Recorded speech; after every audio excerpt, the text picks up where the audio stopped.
Well, good afternoon, everyone, and welcome to our Glows and Grows of Fatherhood webinar.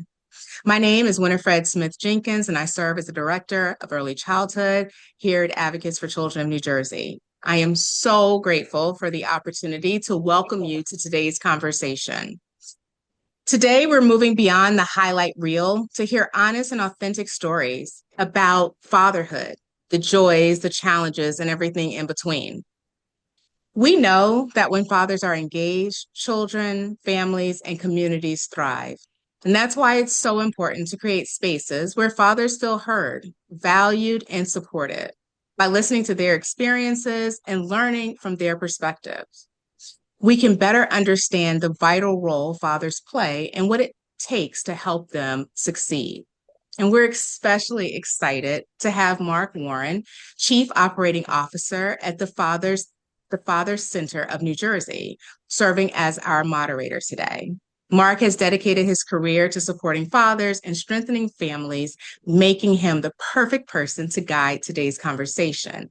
He'll also introduce our outstanding panelists. Marc, thank you so much for being here with us today. I'll turn it over to you. Thank you, Winifred. So grateful to be with you all today. Very excited about this conversation. I am going to introduce Joshua Levy and Nate Evans Jr.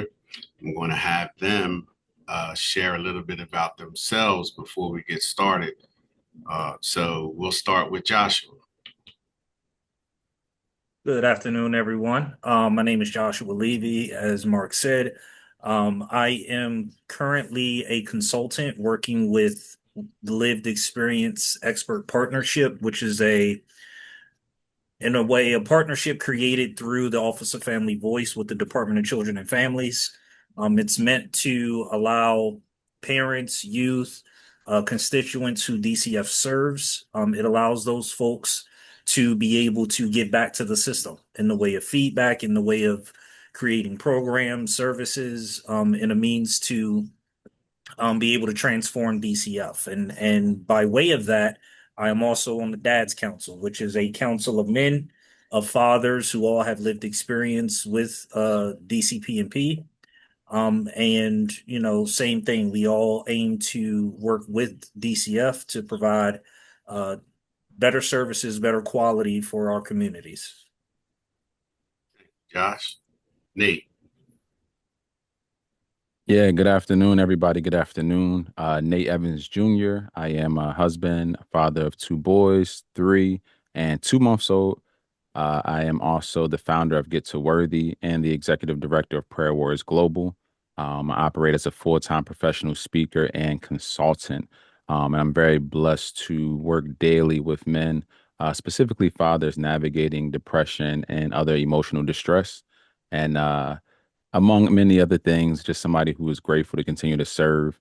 I could continue to run down the bio, but for the for the sake of time, I would love to just dive in. Thank you, Nate. I'm so excited to have these two gentlemen. We spoke before, and as we started to get to know each other, the conversation really got lively, and so we needed to save some for today. So we're very excited to continue in that conversation. This is going to be an open and honest conversation. It's no holds barred. We will show vulnerability and what it's like for us, especially as men of color, um, what it's like to be a father today and raising children today. I am a father of 5 adult girls. Um, yes, you can pray for me. You can continue to pray for me. Um, it was it is the joy of my life, but it was also hard to get bathroom space. So those are the kind of open and honest conversations that we want to have today. But I want to ask both of you first. Tell me in one word what it's like for you to be a father today. We'll start with Josh. I guess one word for me would be challenging, right? Um, today's society in and of itself, it's hard to live, much less be a parent, be a father, a mother, a brother, sister, a loved one, a friend. It's today in general, it's hard. But then as a father, especially I guess for me, like I am a father of one who is biologically mine, who is autistic, right? Um, I am divorced. I got in a new relationship. I have two other children now. For me, I'm a caretaker of my mother and sister. So for me, being that head guy, not even just a father, but like that leader in my household, is challenging. It is challenging, but uh, we tend to rise up to them, right? We tend to rise up to the challenges. So there's both positives and negatives there, but I would say that. Okay.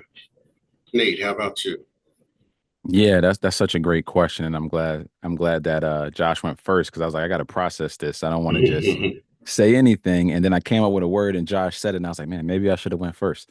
But I'll say this: my word would be heavy. Um, Mm, and the reason I say heavy is because it's both an honor and at times, as Josh mentioned, a challenge, especially in the society that we live in. But I also see the light on the other side. I see how blessed I am to have boys in this climate, but I would be uh, ignorant to overlook the challenges that are already set up for my boys that I don't have any control over. So in knowing that from day to day, I'm in preparation mode, but there's a sense of anxiousness, not a deep anxiety, but it is like, how can I make the path as smooth as possible? How can I protect them? How can I teach them how to be resilient in the face of adversity? And how can I set things up for them to be successful? So all of that weighs on me. Like even earlier, I went for a run and I don't necessarily like running. I'm going to be completely honest. I played sports my entire life, and even though I was a basketball player, I despised running. It was like we had to run the bleachers, we got to do sprints. It was like, man, this is, but I understand the benefits of it. And I was running today really against my own will because I kept thinking about my sons. You know, like I said, we have a 3-year-old and then we have one who's 2 months. And I'm thinking about when they become teenagers, and I'm thinking about when they become young adults and how functional I want to be able to be in their lives. I still want to be able to pick them up. I want to be able to play basketball and other sports with them.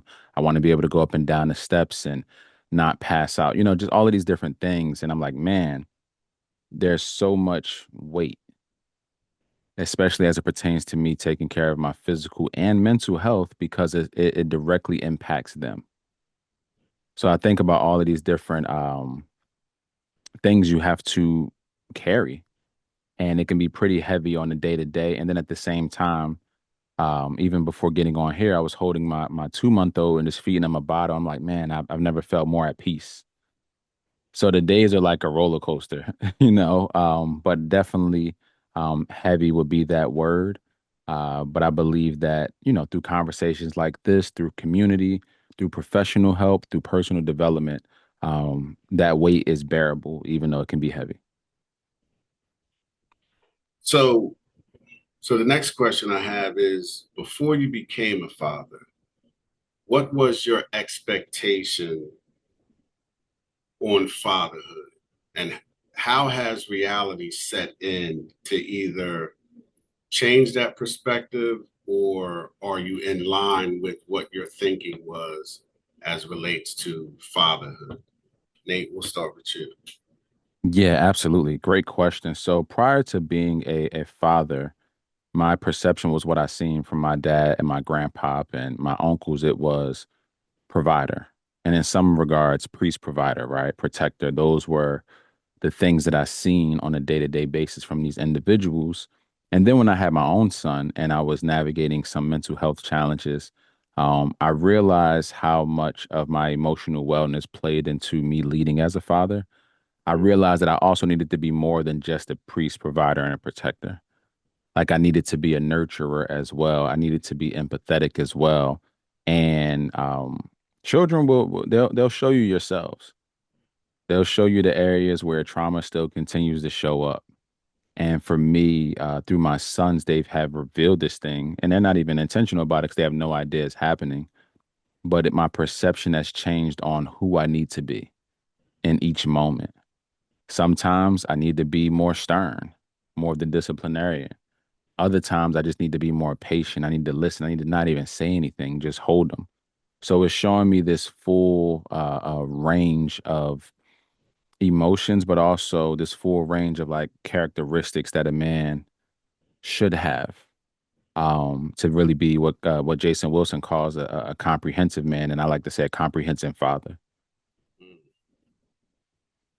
Josh, how about you? So before having my son, I looked at fatherhood similar to Nate, like looking at the men in my life or the men who weren't. Like my father really was kind of like an in and out father, in at times, out at times, depending on whatever he had going on in his life. But I also had uncles. I grew up in the church. I had men of the church as examples. So all in all, I before I had my son, I looked at fatherhood as more of a kid view, right? I get to have a child. I get to play with this kid. I get to feed this kid. I get to do the surface level things that parents do. It wasn't until right after my son was born, he was injured, and I started to immediately deepen my understanding of fatherhood. One thing I was taught just as a man was the three P's: profess, provide, and protect. Um, Not only the women in our family, but our children, right? And so that protection mechanism kicked in real early.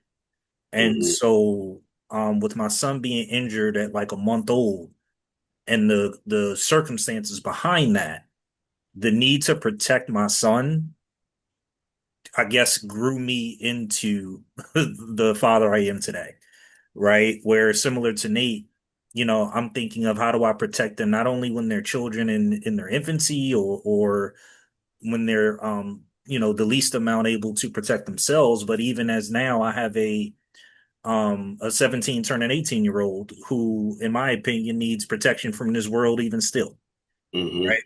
Um, so those things, being present, being a provider, being a protector, and telling my kids I love them every day, those things became a lot more valuable to me after having my son. I think before, again, I only saw the surface level acts of being a parent, but being more than just a parent, being a rock that your children can go to, that set in afterward. So there's a word that you use. We all understand what provide and protect means, but when you say profess, what does that mean to you? It means making sure that my children not only understand, not only hear, but also believe that I love them, that I'm there for them, that I'm always going to be around, regardless of the circumstances. Too many times in my history have there been opportunities where I could have chosen to leave. Life is hard. You know, there was a point in time where I didn't have my son, and I became more of a weekend parent. Like, um, you know, could I have chosen to fall short in that area just because he's not with me every day? It's making sure that I'm teaching my children by example first what love really looks like, right? Like we are their first inclinations of that, right? As both fathers and mothers. Our children look to us for those examples, and the examples we give them are what they are going to lean into when they get older. So making sure that I'm setting a proper foundation for them where they feel secure with their dad, right? And I guess that's it. Because again, for me, profession is more than just saying, right? Mhm. I'm a man of like I take what you say at face value, but your actions need to back it up. That's the type of guy that I am, type of person that I am. So I want to make sure that my children see that day in and day out. That I'm going to tell them I love them, but that they're going to feel that. They're going to see that. They're going to feel that. They're going to experience that behind the words just being said. So there's something else that I want us to dig into before we really get started. We have two dynamics here. We have one gentleman whose father was in and out. We have another gentleman whose father was there. How has the impact of a father being there motivated you in how you parent? And how has the fact that your father was part-time, how has that impacted you as a father? Nate, we'll start with you. Yeah, that's a great question. So my dad was there. I didn't live with him my entire life, but him and my mom split pretty early when I was younger. But I did have a stint where I did live with him, and that meant a lot. I believe every young boy, for the most part, wants to be like their father to a certain degree, at least when they're in those very young age, that very young age. And that was me.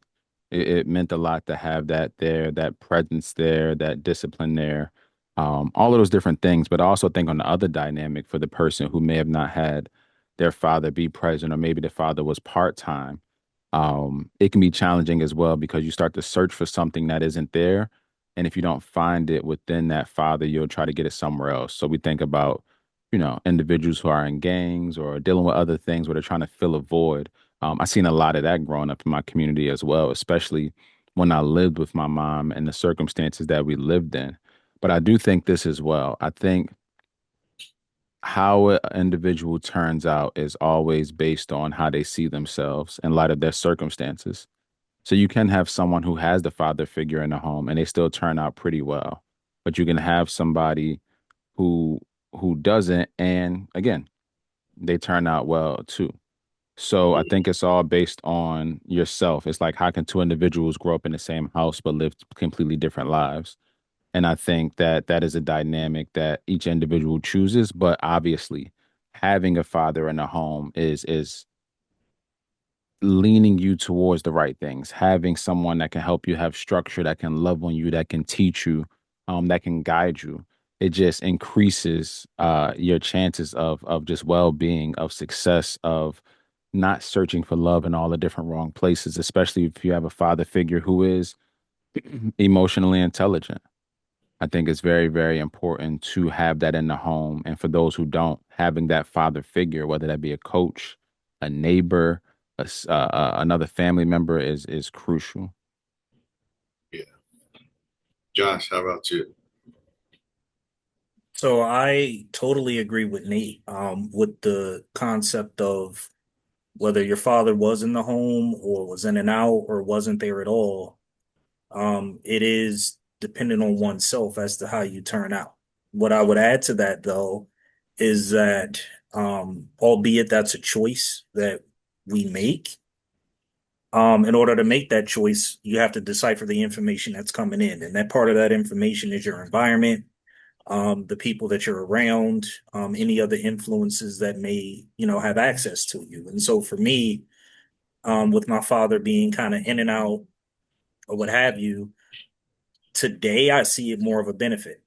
There were definitely challenges that I went through as a child, but the benefit then was that my mother and my grandmother put me in the church. So I was surrounded. Not only did they put me in the church, but so happened we lived right across the alley from the church, right? So my backyard was facing the church building. So day in and day out, I would run into these men in the church who would pour into me, right? My mother has two brothers who both did very well for themselves and have been married for 20, 30 years and, had families of their own. Like those men were in my life all the time. So, albeit my father left and there was still voids there when he would leave, it was filled with a lot of these other men who were positive influences and positive role models. So, what I experienced as I reflect on it is, albeit inadvertently at times, I was taught the values and morals that I have, even without having my father there. On the flip side, not having him there also taught me things that I wanted to make sure that I did differently.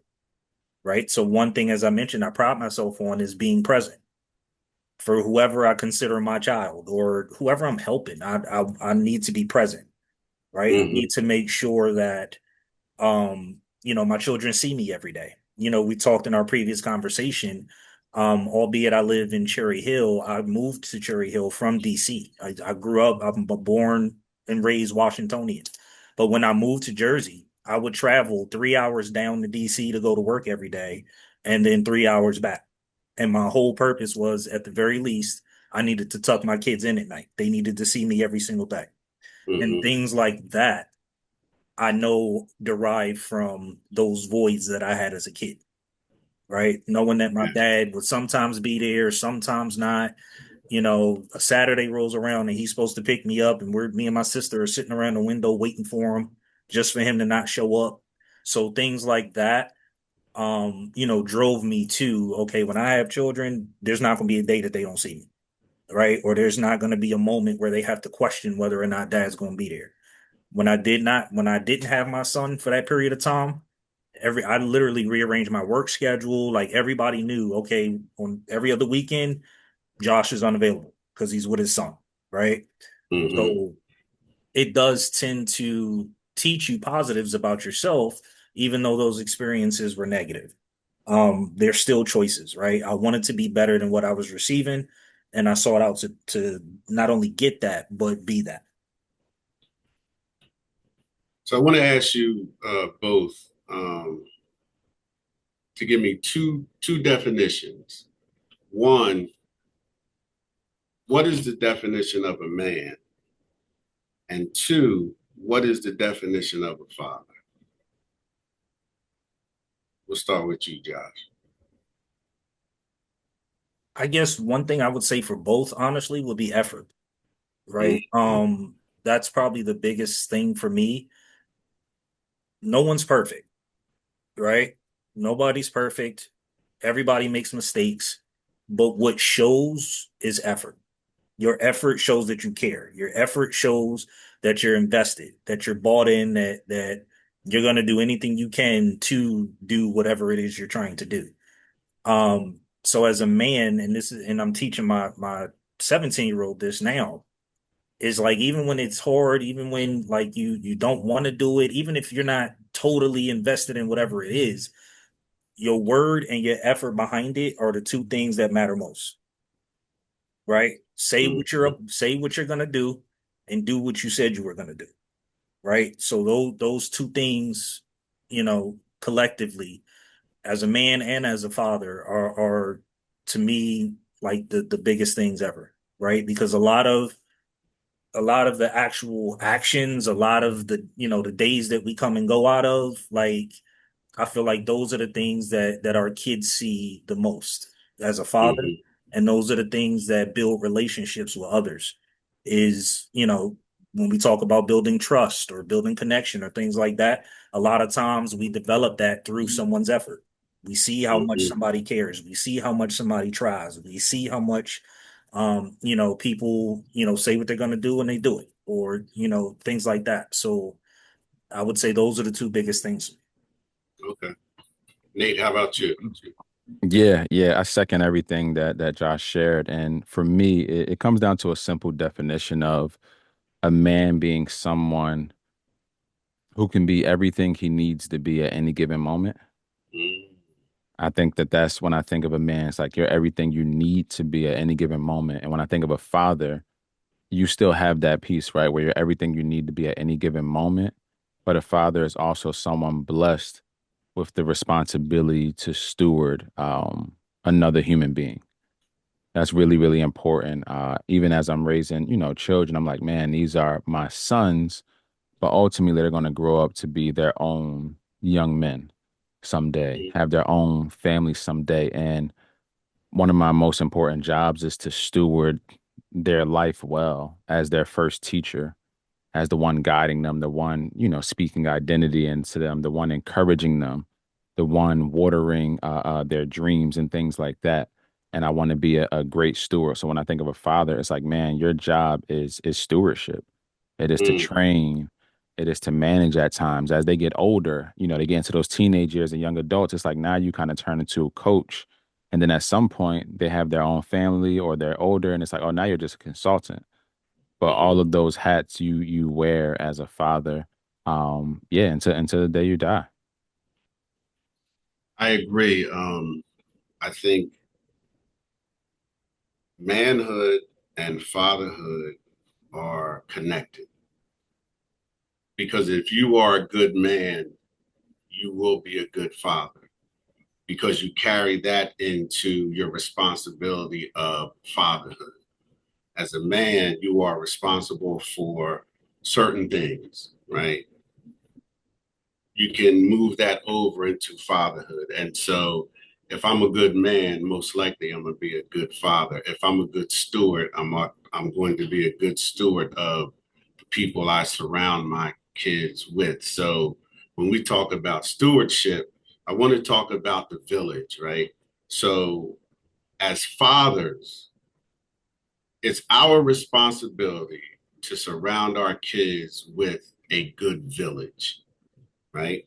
Whether it be the people that are teaching them in school for 6 hours a day, the people that we allow to babysit, the people that we allow to say hello.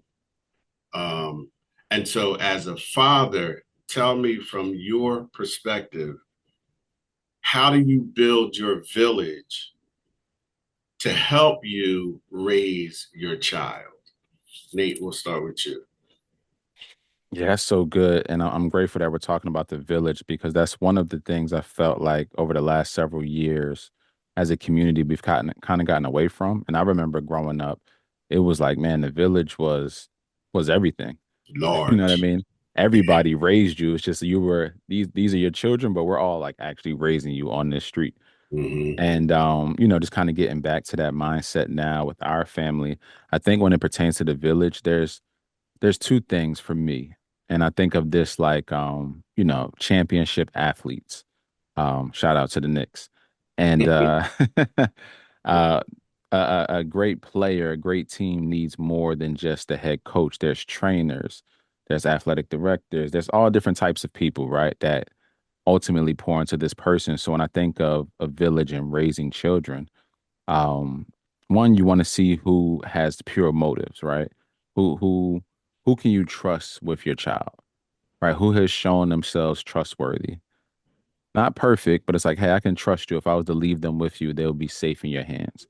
I believe that's really important. Then the next thing for me is who has the competence and the skill set or whatever it is that we're trying to use to teach them and raise them, because good motives just aren't enough anymore. It's like I actually need people who are well rounded, who can pour into my children. And I know I can't do everything. So Mm-hmm. for me, I'm pulling on those different people. One, okay, are they safe with you? Do you love them? Can you care for them? But also, can you teach them some things that I possibly can't? Can you bring the things that you know to the table to help enhance their lives? Can you give them life lessons? Like, can you bring all of these things? Because again, for me, just having the love part, that's important because they're getting that in the home now, but it's just not enough in this day and age in regards to what I believe, at least for my children, will need. So I'm thinking, I'm even thinking about it now. I'm very strategic. I got very close male friends, and I'm like, okay, this one right here, this one right here. Oh, we got to make sure you get here. Like I'm putting people in place that I know if I needed to step away or God forbid something happened to me and my wife, it's like these are people I can trust to raise these boys up. Mm-hmm.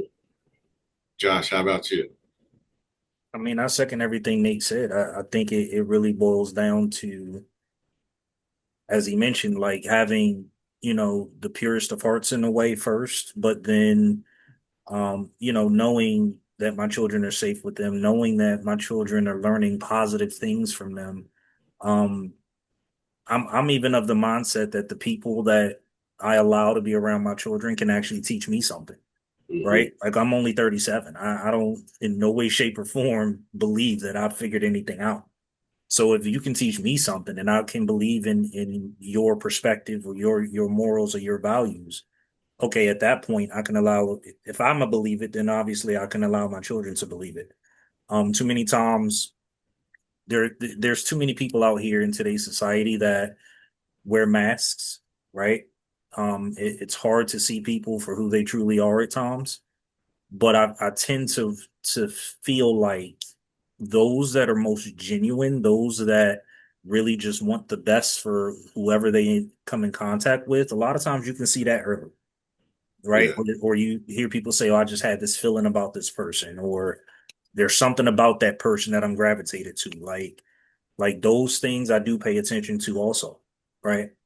Because I do feel like, people with big hearts, good hearts, and people who just want the best for others. That's what I want around my kids, right? Just genuine people who can teach them, um, at the very least, that how to be good to others. But Yeah. again, nobody's perspective is law.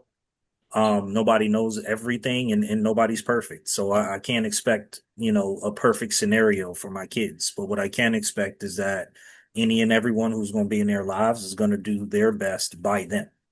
And that's what's most important for me.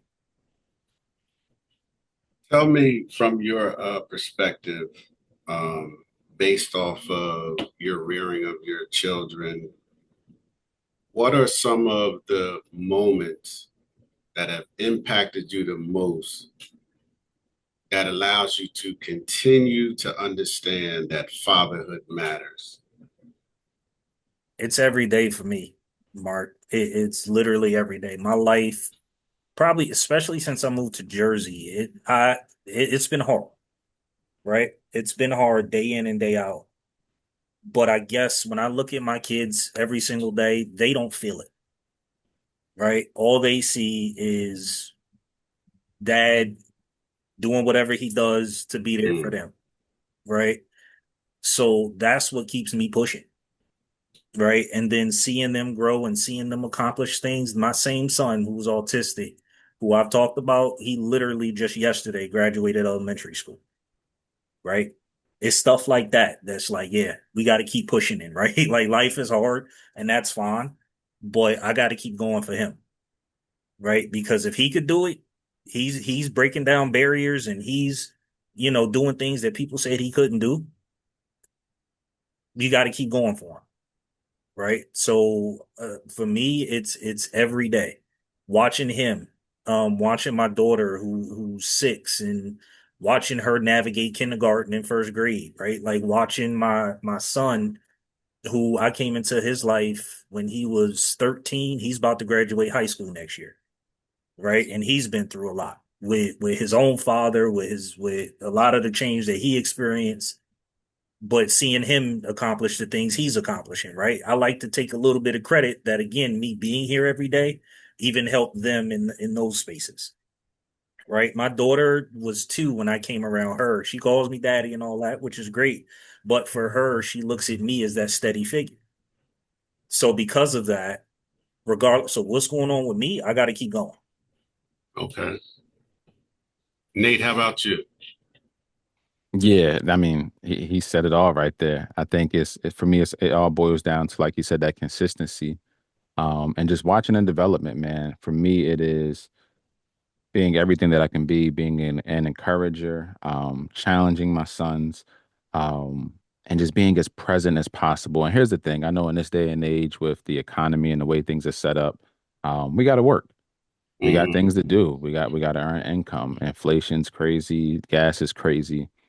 But what I mean by even in the being present, it is how can I be as present minded as possible when there's so many distractions really trying to pull me away from the boys, mm. So when I'm with my sons, how can I step away from my phone for just some moments and just have those moments with them that they'll remember, the memories that we get to create with that. So for me, that's really what it looks like. But I really second. I love what Josh was saying, and I just second all of that. Yeah, I think it's very important for me being the father of 5 girls and um, having them grow up and me being there as not just provider, because my wife and I provided, but being that protector, being that support system for them. And one of the things that I'm most proud of with what I did with my daughters was I dated them until they were 16. And then I took them on their first date at 16 and took them to, fancy restaurant, had the rose waiting on the thing, showing them how valuable they are and how they needed to be treated. Of course, their first date would never be in the type of space that I took them, but even at McDonald's, opening the door, doing stuff. And one of the first questions that I asked them was, how do you think I treat your mother? And that was important for me because they needed to see how a man treats his wife or significant other.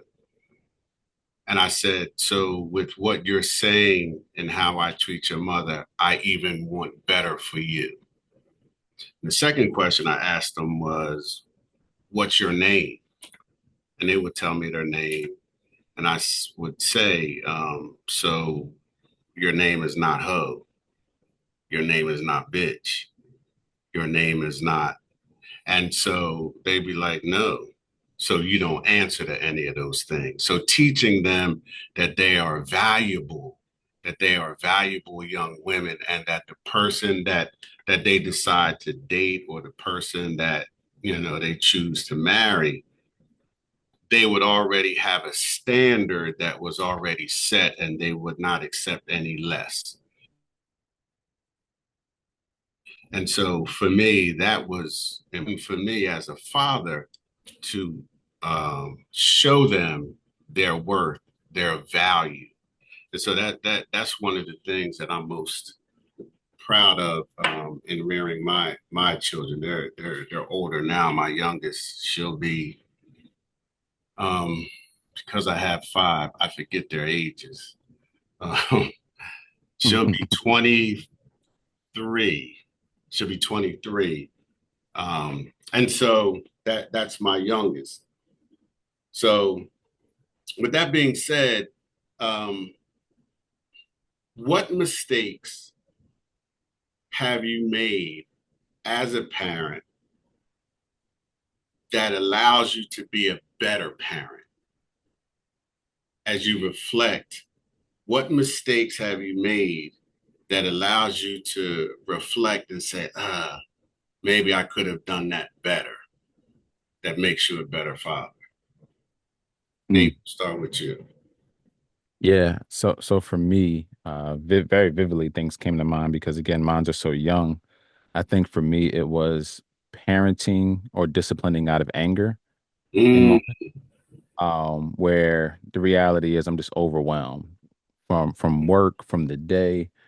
Stress is high, things are due, and I don't know. My son does something and knocks something over, and he knows better, obviously, but at the end mhm, of the day, he's a toddler. He's exploring, he's learning, he's doing all of these different things. And my, natural knee-jerk response was to yell in that moment. mm, And for me, I caught it and my wife caught it and she was like, "Hey, that was a lot." And we often catch each other, right? And I mhm, had to, in that moment, one, get down to his level, which was on my knees, and bring him to me, give him a hug because he started crying. He mhm. was fearful in that moment. And it was like, man, I don't want his view of me to be this fear. Even though I do want the respect, the reverence as his father. Of So course. it was doing my best to communicate that to a 3-year-old, which isn't an easy task. But embracing him in that moment and taking a moment to let go of the shame of the moment. Mm, You know what I mean? Because they can be this thing where you start to beat yourself up as a father, like, man, I shouldn't have did this, I shouldn't have did that. And it's like, all right, well, this already happened. No, I shouldn't have done it, but I did. What can I learn from this to move forward? mm, I thought I had more patience than this. Obviously, I didn't. So let me go back to the drawing board. Let me go self-assess. Let me see how I can have more capacity for my children because again, these moments are going to happen. And for me, it was a moment of really of healing because mm, it showed me that there was work still needed to be done on me, especially in the patients department. But it allowed me to grow as a communicator, to communicate to him like, hey, I love you. This is what happened. and embrace him. And then he just went off and, he did his thing again after about 2 minutes of me hugging him and talking to him, giving him a few Mhm. kisses. I felt more bad than he did. He was back to doing whatever he was doing, but it allowed me in that moment to really practice what I call emotional fluency, which is being Mhm. able to recognize your emotions and address them, communicate them without harming myself or anybody else. And that's what it looked like for me. It was moments like that where it's like, man, why did I have this knee jerk reaction? And it wasn't even him. He just happened to be in the proximity during that moment when everything kind of just went off the edge because of these compiling things. Where the reality is like, okay, you need more structure. You need to not put so much on your plate every single day because what it is it's starting to exhaust you. And when you're exhausted, you get easily irritated. Mhm. So now you find yourself yelling at a 3-year-old Yeah. because of exhaustion, not because of what he just spilled on the floor. Yeah. Josh, how about you? For me, it's a couple things. The first is the first give or take 5 years of my son's life, allowing him and my ex-wife's daughter to be exposed to things that they shouldn't have had to be.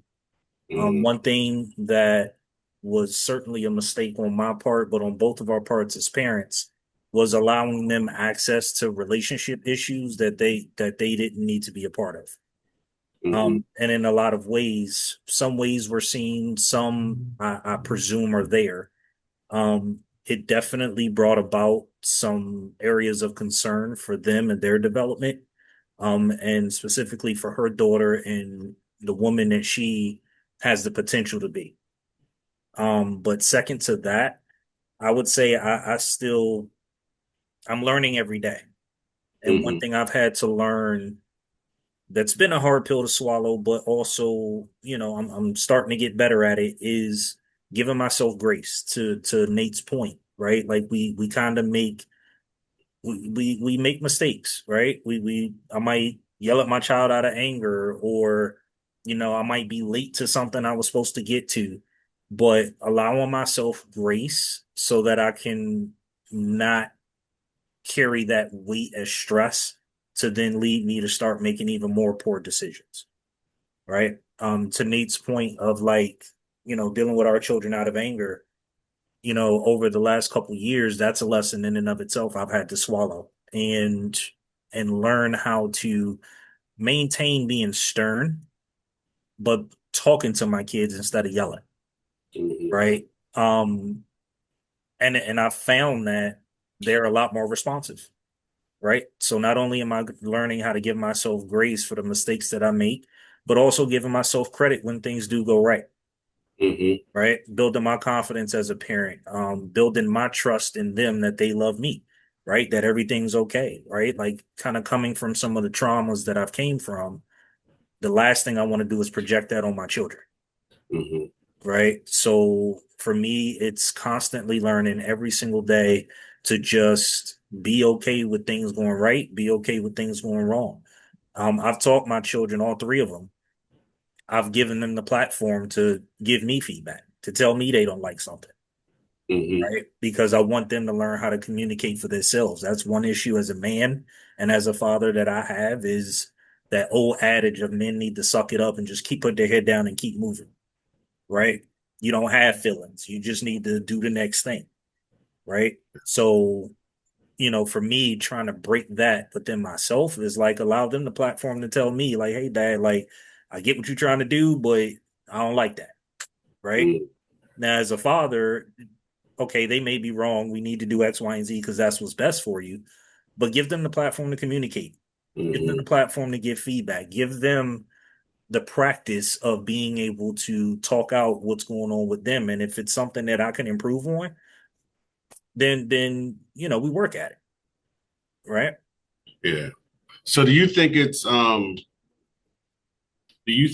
is wise to apologize to your children when you make a mistake? Absolutely. Absolutely. Because I think that my children, first of all, need to expect that if let me put it a different way. my children need to be strong enough to communicate that wrong has been done. Mm-hmm. They need to have a standard of I'm not going to be treated a certain type of way. I'm not going to be rolled over on. I'm not going to be done any kind of way. And I do expect things to be rectified. On the flip side, I do teach my children also that you have to move on from those things, Mm-hmm. right? Because you can only control what you can control, and that starts with you. So you set your own standard, you allow yourself to be treated at the highest level possible, but we work to not get hung up on the things that are out of our control, Mm-hmm. i.e., um, expecting somebody to apologize. I'm gonna do it because I respect you as a person, not Mm-hmm. just, point my finger at you because you're my child. Mm-hmm. I want you to see that even as an adult, even as your father, I can be wrong too. And that's okay. Right. Right. Right. But we also want to teach them, or I feel like we should teach them to, like I said, understand that certain things are out of your control. I can't control the next person. You can't make me apologize. Right. Right. But like I mentioned with the feedback part, is be able to stand on your 2 feet and tell me, hey, daddy, like, I don't like X, Y, and Z to happen. That is within your control, and you should be able to do that. Nate, how about you? Yeah, I love that. And I think for me, yes, yes. When it comes to apologies, I believe that if I'm not going to teach you it at home, I run the risk of you having to try to learn it somewhere else and possibly ruining relationships. Right. If I don't show you, like, hey, at times I can be wrong. I'm not perfect. I run the risk of you thinking that you're perfect and that you'll never have an opportunity to apologize. And you may miss the power of a great apology in regards to building someone up, in regards to encouraging someone else, and also mending things that possibly could have been broken if you avoided the apology. Because I want my children to see me as a man. But the issue is when I don't apologize, you start to see me as Superman. So I can't have any kinks in my armor. I got to be perfect at all times. And I don't want you to see me as this picture of perfection. I want you to see me as someone who's constantly progressing. And I want Yeah. to show you, hey, dad kind of misses the mark. So for me, apologizing to my child and then being able to explain to them, like, hey, this is why I did it. We're not just saying sorry for the sake of sorry. Right. We're not just apologizing for the sake of apologizing because then it becomes watered down and you'll use it to get out of everything. But these are the reasons why I'm apologizing because Yeah. this could have been handled differently. Or, you know what? I did misspeak when I said this. And I need you to understand that. And my goal is to help them to comprehend and be able to be man enough someday to actually apologize when they are wrong because they will miss the mark Yeah. at some point. And when they miss the mark, I don't want them to hold on to shame. I want them to be able to step up to the plate and like, hey, I messed that up. And I Yeah. do want to genuinely apologize. Yeah. And it also teaches accountability. Yes. When our kids see that when we make a mistake, we are holding ourselves accountable to that mistake. And now we become responsible for fixing that mistake. So apologizing to your children with an explanation of why I am apologizing, it teaches them accountability. Because what happens is it is our responsibility to teach our children the way they are supposed to respond and react to world conditions, right? Societal conditions. And so the person that we put out to the public, we shouldn't have to apologize for the person that we put out in public, but we should be proud of the person that we put out into society, right? And so a lot of times with kids who are not properly parented, especially with a father not being in the picture, you can't blame society. You have to look at yourself in the mirror. So with that being said, what kind of supports are needed in today's society for us as fathers to be better fathers? Are there any supports out there? And if they are, what kind and what do we need to be better fathers? Nate, we'll start with you. Yeah, and here's the thing. I'm sure there are many different organizations and groups that support fathers. I think one of the easiest things for men to do is to get into really solid brotherhood. Mm, Solid brotherhood. When I say solid brotherhood, not just guys you can hang out with or go have a drink with, but men who actually honor, their spouses if they're married or their partner, men who take care of their kids and not neglect their kids.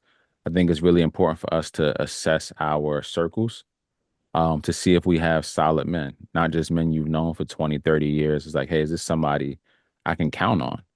If everything hit the fan and something was to happen to me, could he step in as a prominent male figure? And having those relationships, building with brothers, asking questions from different dynamics. Some men are divorced, some men lost a child, some men have 5 children. It's like having those kind of groups of men where you can talk and build with. I think we just really need relationship in this day and age. And a lot of times as men, we try to do everything on our own. And I've seen a lot of men that I work with, they want to raise the kids on their own and they kind of live vicariously through them. And it's like, man, you need community, one. Two, you probably should let go of that hoop dream. That's long and gone. Three, realizing that you're raising these individuals to responsible adults, and it's going to need more than just you and your perspective. So all of that to say, it takes me back to, as men, we need relationships, but specifically we need brotherhood with solid men. And that can be one other brother, two other brothers. It don't have to be 20. It doesn't even have to be 10. But if you can find you some solid male friends that you can build with, that you can count on, that can hold you accountable, I think that is a life hack right there. nice. Josh, how about you? I second everything Nate said, 100%. I would only add two things. One for me would be faith. We need to be working on our faith and building our spirit.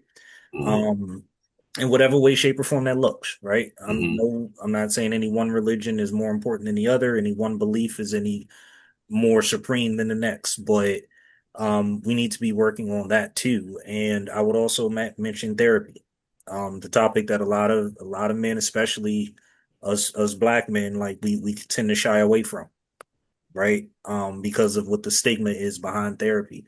I will blast to the world. I've been in therapy for the last year and a half. mm. Doesn't make me anything less than the man I am today, right? And if, Makes you and in my stronger. opinion, it made me stronger, right? Mm, Exactly.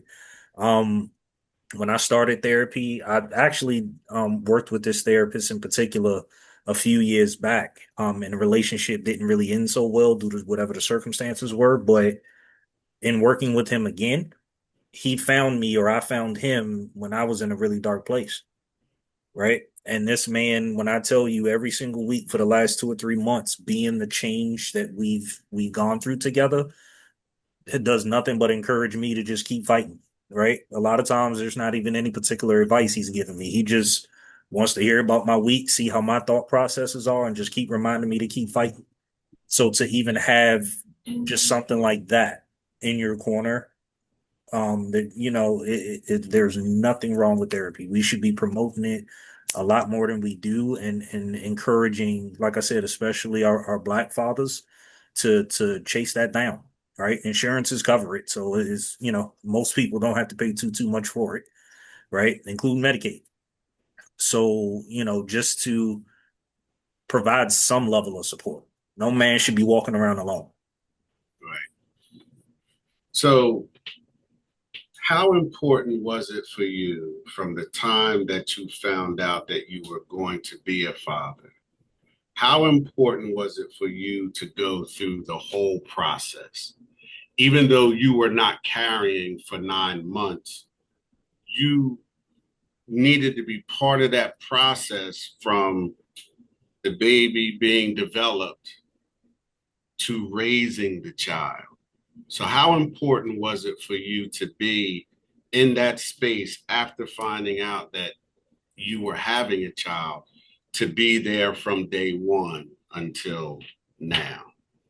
Honestly, for me, it was day negative, what, 130, 160, whatever the number is, right? Mm-hmm. Like the second that we found out, no, I had to be there. It wasn't a question. It wasn't up for debate. It wasn't, babe, you should go do X, Y, and Z. No, my day is clear. If we have a doctor's appointment, if we need to be somewhere, if anything's going on, it was 100% like I had to be there. Right. That's when, to me, fatherhood started. Not after the kid's born. Mm-hmm. Right. My son knew my voice the second he can hear it. That was important. Right. But on the flip side of that too, she needs that, in my opinion. Mom needs that. They Mm-hmm. need to feel that support. They need to feel that security to make sure that this is the smoothest transition for them as much as we can control it. Right. Right. So it's not only just being a father, but also being a partner. Right. Whether you're with this person or not, you guys now entered into a space, into an 18 to 22-year partnership at the least. Mm-hmm. Right. Yeah. So for both sides to work, what can I do? And for me, it's being there for everything, every moment as much as possible, from the before the baby's born until, God calls me home. Right. Nate, how about you? Yeah, it was same for me when I found out our first son. It was excitement, it was overwhelm, and then it was, hey, I'm locked in. Like, because now I already feel like a father. So it was, like you said, appointments. I was going to stuff, and she was like, you don't got to go to this, right? And I was like, yeah, but I want to know what's going on. Like, I need to know what's happening. Is he okay? What are they saying? So I was literally at everything for our first son because I just wanted to be present even before I could hold them or really have conversation with them. It's like I just wanted to be a present father. I was that excited about it. So for me, presence started, the practice of being present started before he was even out of the womb. And then when he was born, it just changed everything. So for me, like I said, as a father, it wasn't like, oh, I got several months to just kind of kick back until the baby get here. It's like she's going through real changes in real time, and the reality is, so am I, because we're getting closer and closer to this date. So it was a growing process, but for me, it was one where I was just on top of it every chance I got to be as present as possible, but to also make sure that my wife was as comfortable and as taken care of as possible because she was a new mother. You know what I mean? This was both our first rodeo at this. So it was, hey, I want to be able to ease your stress. What do you need? I don't know what you need. Are you craving something? Are you about to throw up? Like I'm all on it. I'm all over the place. But for me, it was I want to be again everything I need to be at any given moment. And I already want to be in motion. So when our son gets here, I don't gotta try to turn a light switch on. I've already been here. Yeah. And I think it's important because that starts the village building, because I think it's important for the father to be at these appointments so that the doctor sees that the father Mhm. is involved, that the nurses see that the father is involved. Because a lot of times, especially women of color, if they go to an appointment by themselves, there's already a okay, well, where's the father? She's a single mother. She's going through this by herself. So I think it's very important in building that village when you first find out that you are having a child, that you're not only supporting the mother, but you're supporting the child and letting that child, even before they know anything, that you be able to say, I was at every single appointment. I heard your heartbeat. I saw the sonogram, to be able to share those stories. So with that being said, um, how important is it for people to recognize the influence of fatherhood? Is there a situation where fathers are still considered second class citizens, second class parent, or are the tables starting to turn where fathers are starting to be recognized as, wait a minute, co-parent, equal parent, that we have a right, we have a voice in that child's life? What do you think? Nate, I'll start with you. Yeah, I think the tables are starting to slowly turn now. And I'll just speak from my experience. I think seeing how the fathers are showing up, especially the black fathers are showing up, the statistics show that for the majority, we're very present. We're very present. We're very active. We're taking kids to daycare. We're taking them to school. Like we are really doing it. And I think we have the advent of social media, which can be both a negative and a positive at times. Hmm. But I believe the pendulum is starting to swing and it's showing the positive side of fatherhood now. You know what I mean? I feel like a lot of people are starting to get behind it. Even my hat, these dad gang hats, and there's a whole bunch of different organizations. Like we're pushing the importance of fathers, and we're starting to see more and more fathers that were already doing the work. They're just being shown now on the other side of the camera. So for me, I think it's starting to shift. I think there was a stigma for quite some time around it that wasn't even true, in my opinion. But now we're able to start to visually see things more. And when people visually see things, their perception starts to change. So for me, even going into those early appointments with our son, and like I said, I'm very hands-on with everything. For me, it was addressing the stigma before they had a chance to build up the stigma Mm. Mm. about me not being there. It was like, hey, I actually no, I'm here. I got bags in hand. Ring is on. I'm here. I'm actually the one holding the baby. I'm coming in with everything. I'm asking the Hmm. questions. I'll never forget my barber told me before our first son, he said, hey, every time the doctor comes in the room, just stand up. Just let him know that you're in the room. And I was like, that's a lot. But I took that advice. And I'm not Yeah. saying we should do this, but when my wife was pregnant with our first son and we came in for the delivery, every single time the doctors came in the room, I just stood up and just stared at everybody. And they were like, "You okay, sir?" And I was like, "Yeah, I just want to make sure she's okay. I Yeah. just want to make sure I'm present. I'm here. So I want you to feel that I'm here." You know what I mean? I can hear everything that's going on. I might be sleepy, but I'm here. And so many fathers, like I said, especially black fathers, have been stepping up to the plate for a long time. And now we're on the side where we're starting to see it. Yeah. I when my kids were in school, all of them, my wife never went on any school trip. I went on all of them. I went on all of them. First of all, I enjoyed going to the museums, but I also wanted to make sure that other mothers saw that my kid's father or my kids, that their father was involved.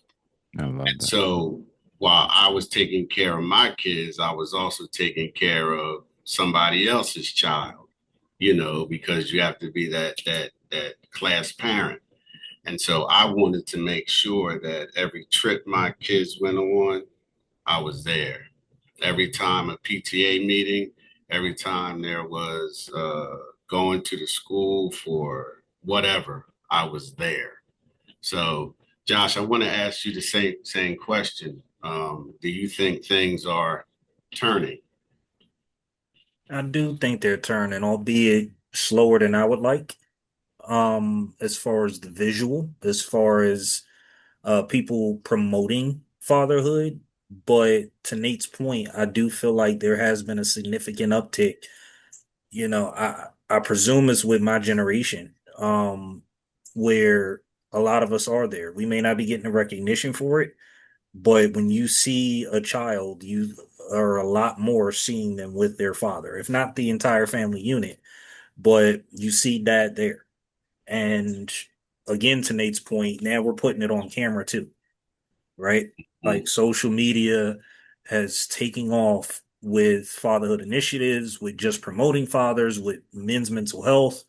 Um, we are starting to see it. I feel like an uptick in that, just because we all love the stories of we all think it's so cute to see a little girl, 2 years old, fighting mom away because she wants to stay in daddy's arms, right? Like we find that Mm-hmm, stuff mm-hmm. cute, right? And so because that narrative is attractive, now you're starting to see people actually care, right?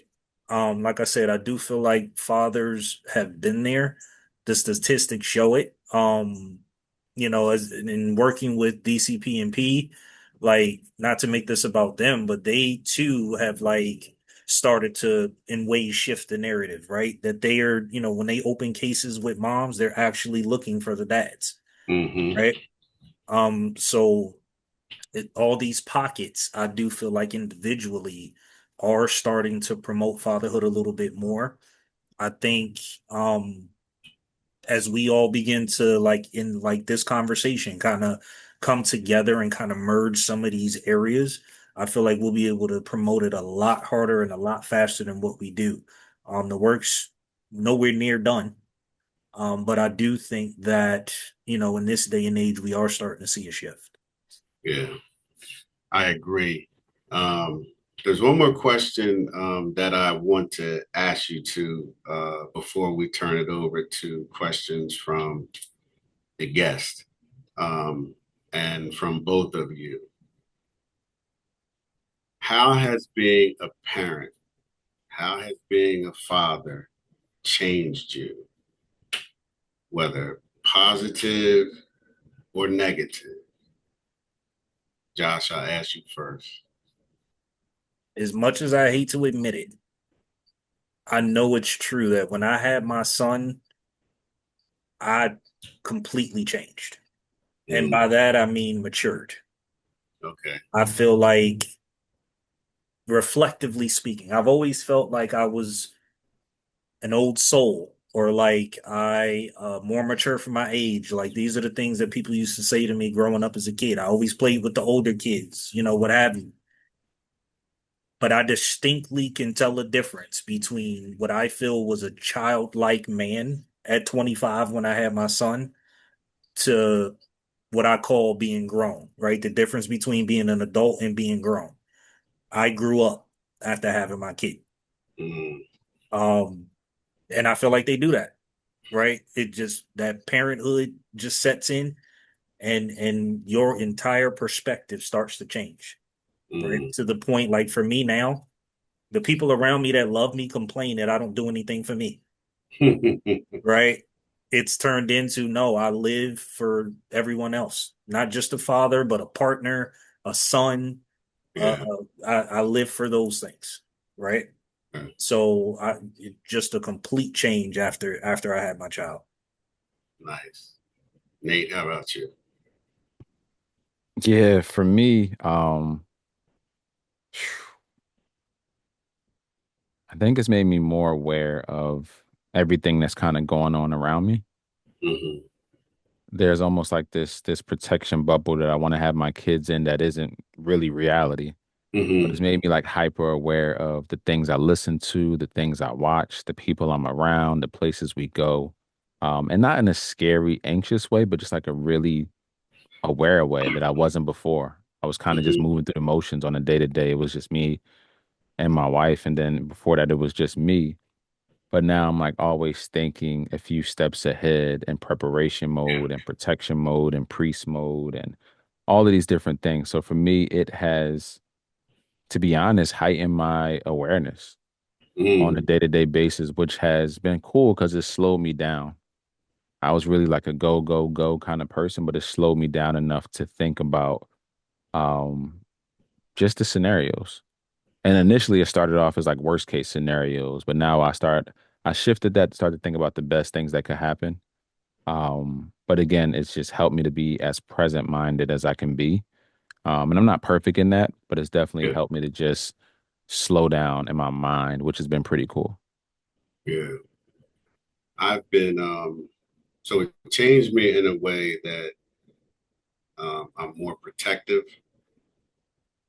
I am more aware and I'm wiser to be able to share wisdom with my girls, to teach them how to protect themselves, to teach them how to think for themselves. Um, as I said, like being able to just be there for them because my five girls, I call them my ladybugs. So my five ladybugs are everything to me. And like my wife playfully gets jealous because she's like, girls don't even like me. They love you too much. And so we joke about that. Of course, they love their mother. They like their mother, but they call me before they call their mother, even when they're sick and their mother's a nurse. So it's like, you should be calling your mom with this and not me. And so it's that joke, but it's made me wiser, more aware, and more protective. And so now we're going to turn it over to our guests, because I believe they have questions that we want to be able to answer for these last 16, 17 minutes.